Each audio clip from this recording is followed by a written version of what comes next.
Hi, my name is Amanda Tallman, and this is my critical race theory narrative.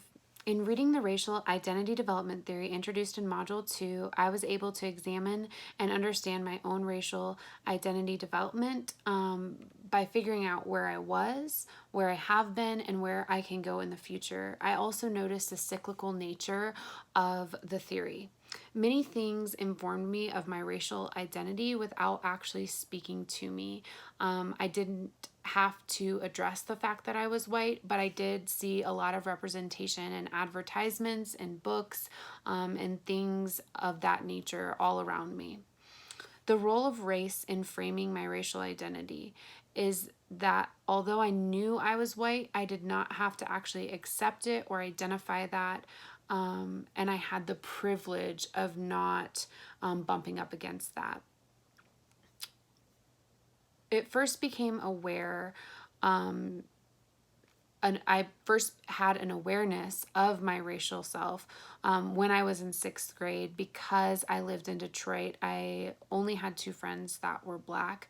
I wasn't able to make a lot of friends, and there was a bully that didn't like that. And so that was the first time I actually had to address that I was white. A time when I witnessed institutionalized racism that had an influence on me becoming aware of racial disparities throughout society was when we started foster care and became foster parents, my husband and I, and then we adopted our daughter from foster care. She's Guatemalan, and going through and just understanding the child welfare system, we began to see some of the disparities there, and then also some of the other disparities, the health disparities, and those types of things. And my privilege has kept me from seeing institutionalized racism until I allowed myself to witness that through some of the experiences that we had in foster care and through the child welfare system. I'm not going to go into some of those just because those are still sometimes triggering for me, but I can tell you that the school system that my daughter was attending was a Title III school, and they were receiving funding, but that was not translating to the students. And my daughter had huge learning gaps. The stage that I would say that I was developmentally based on Erikson's psychosocial stages would be the intimacy versus isolation stage.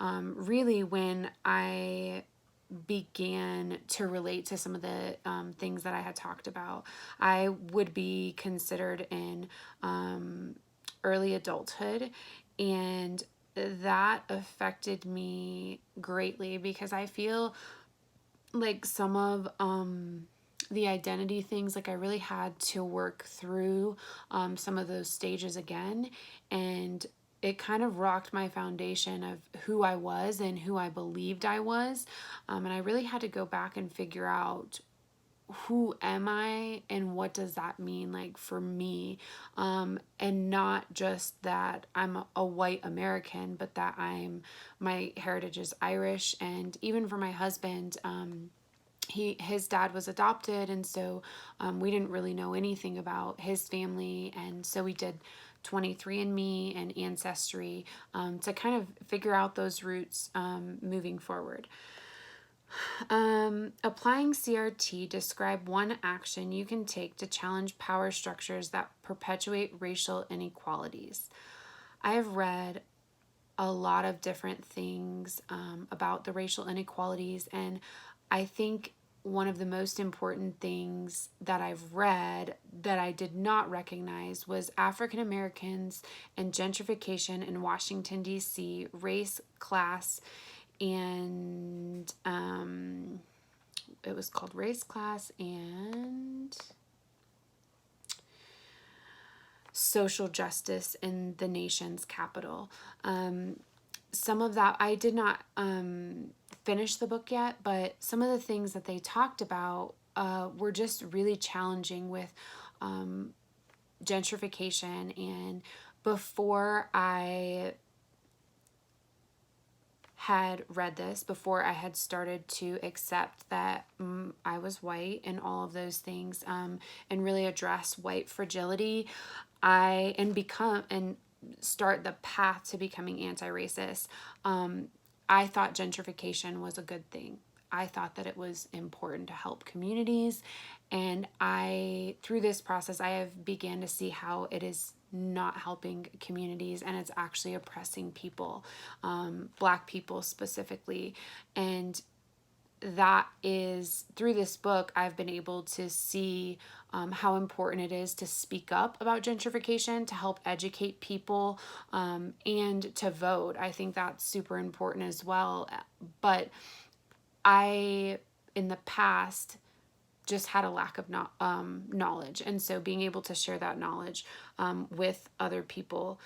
Looking back on situations, would I respond differently now, and how? I would respond differently. I think with the situation with my daughter, probably would have talked to the school board. There was an instance that I remembered that should have been brought to the attention of the school board, and it wasn't. And I believe that it should have been. And those are things moving forward, I think, that I will have the courage to do, and standing up for her, but also empowering her to speak for herself as well. That's about all I have time for. So thank you so much for listening, and I hope that you have a great week.